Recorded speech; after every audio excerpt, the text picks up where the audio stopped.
इंदुरीकर महाराजांच्या मुलीचा साखरपुडा झाला आणि साखरपुड्यामध्ये एवढा मोठा खर्च केला, त्याच्यामुळं त्यांच्यावर कितीतरी लोक आज तोंडसुख घेत आहेत.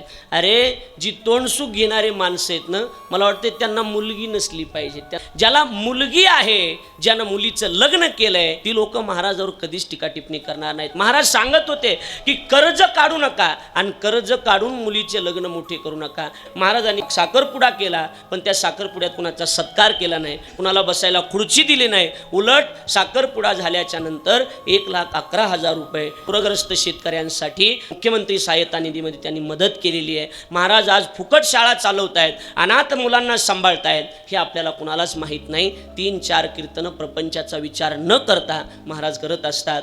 एखाद्या बापानं मुलीचं कर्तव्य पार पडलं तर त्याच्यात काय चुकलं सांगा? काय चुकलं? काही चुकलं नाही. आम्ही सदैव महाराजांच्या सोबत आहोत, आपणही त्यांच्या सोबत असलं पाहिजे.